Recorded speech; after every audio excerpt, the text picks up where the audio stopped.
Excuse me, Mr. Schwarzenegger? Can I have a word, please? Come sta? I just want to talk to you about some of your... Please, it'll only take a few minutes. I just want to say that...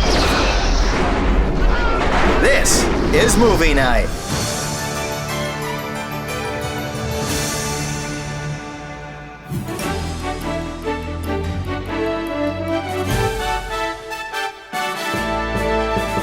Hello and welcome to Movie Night. I'm your host, Jonathan Paula. Despite entering a new calendar month, we press on through Action Movie Month with a 5-pack of reviews dedicated to the biggest action star of them all, Arnold Schwarzenegger.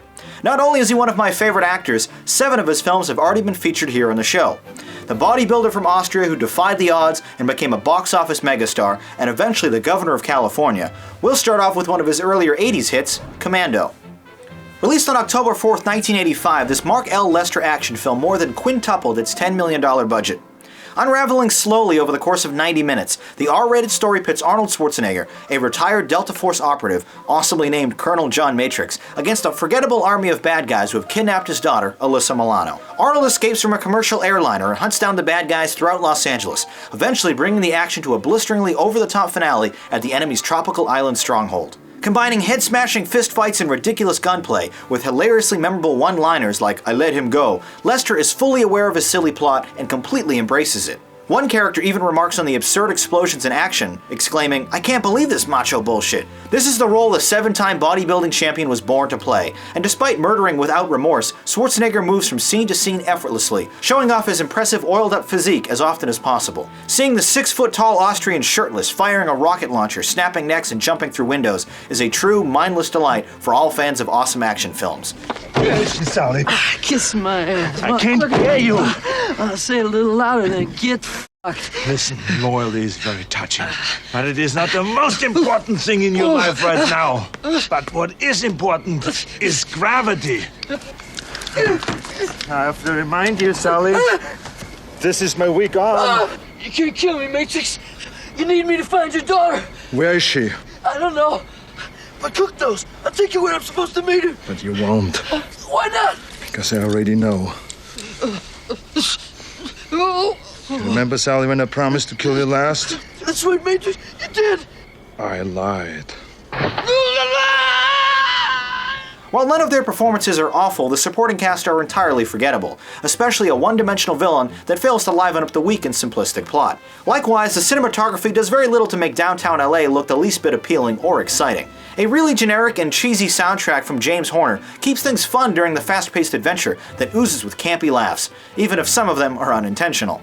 When the body count approaches 3 digits, it's honestly impossible not to smile at the bloody carnage that just unfolded. Unrealistic situations and plot holes run rampant, like how a single man is able to destroy an entire island of trained mercenaries without receiving a single scratch in return, or why murdering a number of baddies in a shopping mall doesn't attract any lasting attention from law enforcement. It all works though, and spectacularly so, because as far as stupid, bloody, explosive action movies go, Commando is entirely ridiculous, but supremely entertaining. Here's what you had to say in the YouTube comments.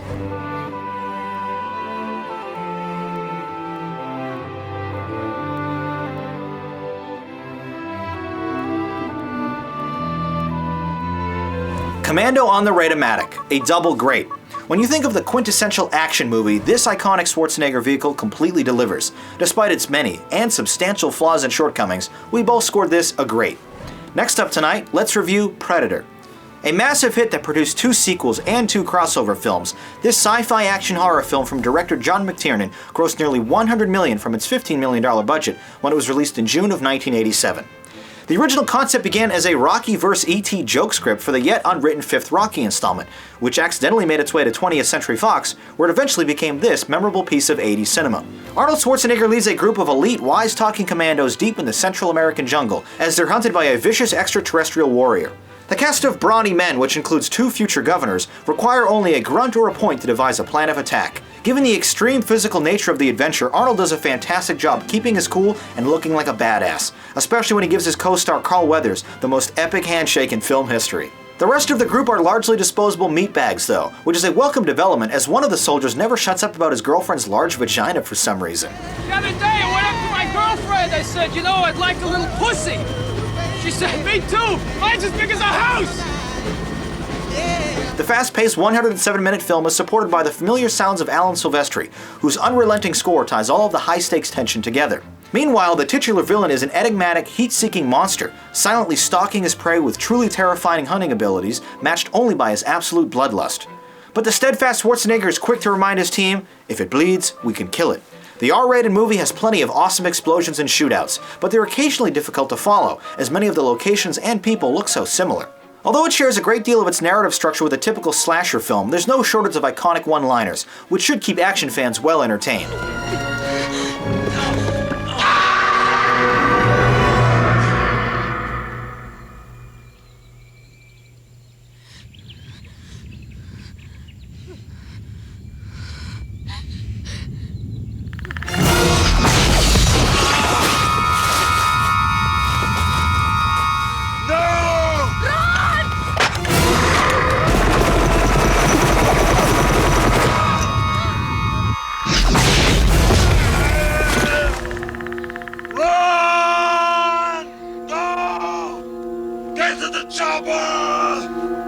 Things get the most interesting when Schwarzenegger goes into Home Alone mode and attempts to defend his position with hastily made booby traps as he squares off against the alien. Relying primarily on practical effects and stunt work, the small bit of visuals here work well to keep you immersed in the somewhat believable story, but are hardly impressive, looking more like a misapplied color correction effect. McTiernan, however, fills the 16:9 frame with a balanced selection of detailed close-ups and beautiful wide shots.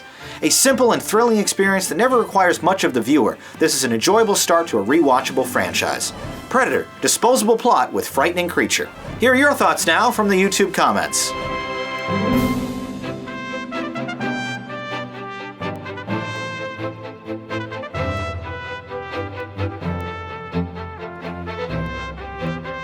Predator receives a 9 and a 7 on the Ratematic. With many of you citing this as a favorite, expertly blending horror, sci-fi, and action, you consider it an awesome film. Outside of its alien antagonist, the concept and execution here is actually rather conventional. Some great set pieces and corny dialogue make it a staple of any self-respecting action library though, so I'm scoring it a cool. For tonight's poll question, which of Schwarzenegger's many movies is your favorite? Bonus points if it isn't a Terminator film. Leave your response as a comment below. Third up tonight is Kindergarten Cop. Released just before Christmas in 1990, this Ivan Reitman film found remarkable success, blending action and comedy elements, eventually earning $185 million in profit from its small $15 million budget. Arnold Schwarzenegger stars a hard-nosed cop who goes undercover as a kindergarten teacher in order to track down and capture a violent drug dealer. After opening with a more action-oriented plot, the PG-13 rated story settles down to a more conventional family-friendly comedy, which sees Arnold humorously stuck in situations far outside his character's comfort zone. Especially when he annoyingly yells at the children, defending his headache by famously shouting, "It's not a tumor!" Although he made a name for himself starring in big-budget action films, Schwarzenegger is endlessly amusing and perfectly suited in comedy roles, and he single-handedly makes this otherwise generic picture worth watching. Yes, can I help you? Not a problem. Mr. Campbell, I need to go real bad. First day? Yes, I'll take care of her. thank you. You know, kindergarten is like the ocean. You don't want to turn your back on it. Oh, they're okay. Don't worry. Everything is under control. No. Monsters! One scene sees the gruff police officer using law enforcement tactics on the children to trick them into behaving better, and the montage that results is fairly entertaining. Richard Tyson is a bit melodramatic and over-the-top as the villain, but he's so damn creepy looking he manages to sell the part well enough. Although the kids do a decent job bringing the laughs, the rest of the unfamiliar cast is largely forgettable. The always dependable Reitman, though, does a great job with the smaller emotional moments, but the picture falls short with the larger action-oriented plot. Filmed on location in the beautiful seaside town of Astoria, Oregon, this 111-minute film makes great use of its location, but unfortunately drags a bit towards the middle. Randy Endelman has contributed lots of great musical scores to films over the years, and while this isn't his best work, it's plenty sufficient for the lighthearted comedy. Bluntly examining the idea of not judging a book by its cover, this is a fun, fish-out-of-water story that all Schwarzenegger fans should enjoy, but it's not really worth checking out more than once. Kindergarten Cop, amusing premise, but ultimately average. Now let's see what you had to say about this film.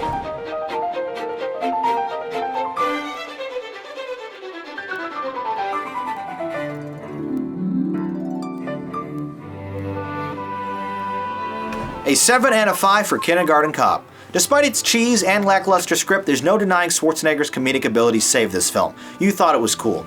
I definitely liked it, but that hardly makes it a great film. If it wasn't for Arnold, we'd probably never have heard of it. I thought it was alright. Our fourth review tonight is for The Sixth Day. Earning only $15 million in profit against its $82 million budget, this science fiction action thriller is not one of Arnold Schwarzenegger's more successful films, but it is certainly an ambitious one. Released in November of 2000, the Roger Spottiswoode film focuses on the ethical, moral, and practical issues of human cloning, and a very idealized and exciting version of the near future. Schwarzenegger stars as a man who accidentally encounters his own clone and stumbles into a grand conspiracy involving corporations and duplicate humans. In supporting roles, we have Michael Rappaport as the unnecessarily goofy sidekick, Michael Roker as a stringent henchman, Sarah Winter as a complaining lackey, and Robert Duvall as the morally conflicted scientist behind it all. The film's primary villain, a dastardly Tony Goldwyn, defends his duplicitous cloning techniques by remarking, "We will have finally conquered death." The high-concept plot is executed with wonderful special effects, seamlessly integrated into the anamorphic frame, making all the scenes with two Arnolds that much more entertaining and believable. Suspects or injured victims currently at your... Forget about talking to the police. I tried that already. Who the hell are you? Who the hell are you? I know this sounds insane, Or injured victims currently at your location? I'm Adam Gibson. Please answer yes. What? But we don't have enough time for you to be shocked right now, because they got Natalie and Clara, and I need your help to get my family back. They are my family. That's for sleeping with my wife.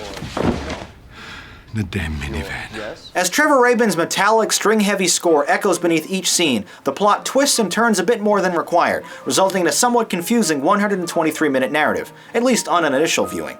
An early airplane chase sequence through the mountains of British Columbia is totally unnecessary, but generally pretty thrilling, which is normally an appropriate metaphor for this type of picture. This PG-13 rated movie, however, is far from shallow blockbuster fluff, as it adeptly explores themes of identity and fundamental human rights. And while this deeper context isn't exactly handled with any subtlety, it is inherently the mark of all good science fiction. Evenly spaced throughout are inventive and believable action sequences that are a real treat to watch unfold. As evidenced by plenty of similar films we've already reviewed on the show, I'm a sucker for futuristic action thrillers, and this one absolutely delivers. It's hardly perfect and a bit long-winded, but it's a guilty pleasure I love watching every couple years. The Sixth Day, sci-fi action blend done right. Now let's check out the YouTube comments to see what you had to say about this film.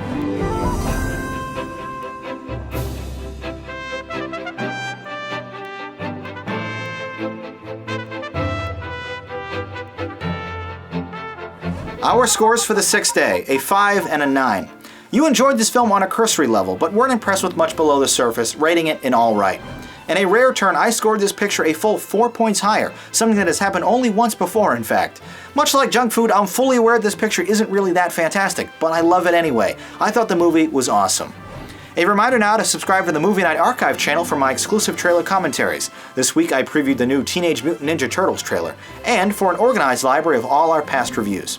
Finally tonight, Arnie's newest film, Sabotage. This David Ayer crime thriller was released nationwide on March 28, 2014, and is hoping to slowly make back its $35 million budget, but unfortunately it didn't have the best opening weekend. Former California Governor Arnold Schwarzenegger continues his furious comeback into film, starring in his third picture in just a year, this time as the leader of an elite DEA task force. The group of rowdy agents find themselves hunted down one at a time after stealing $10 million from a dangerous drug cartel. Although I'm not a fan of his character's crew-cut hairstyle or his ample tattoos, the 66-year-old bodybuilder still has what it takes to convincingly command the screen, and hit the dramatic moments as well. He's supported by a talented ensemble cast that includes Sam Worthington, Olivia Williams, Terrence Howard, Josh Holloway, and Harold Perrineau, all of whom help sell the layered narrative with charged performances. Sadly though, there wasn't any lost reunion between Holloway and Perrineau. Guess I'm the only one with any balls here. It's a goddamn money. Just let it go, all right? No! It's an occupational hazard when you fight the cartels. Oh, really?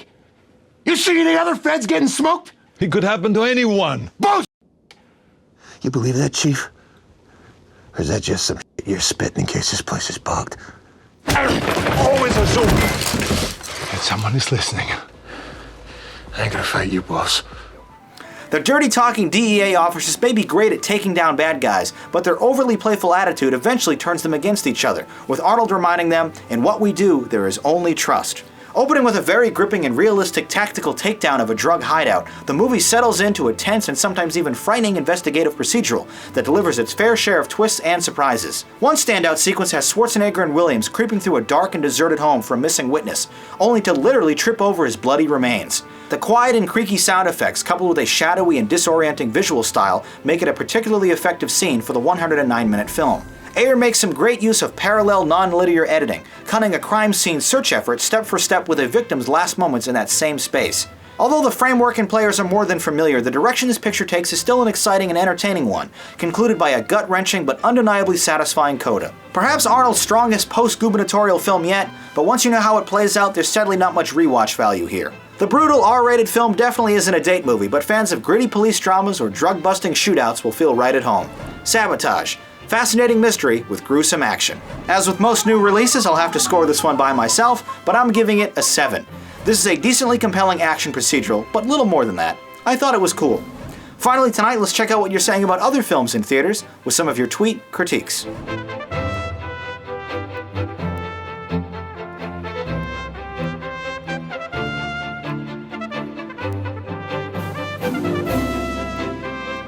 If you see a new movie in theaters, tweet your review with the JPMN hashtag.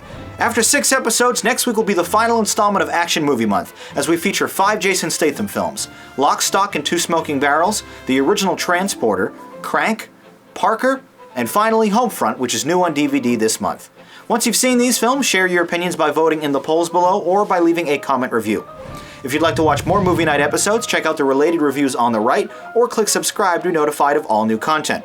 Also, be sure to follow me on Twitter, Facebook, or Google+, for updates between episodes. Once again, my name is Jonathan Paula. Thank you for watching and listening. Until next time, have a good movie night.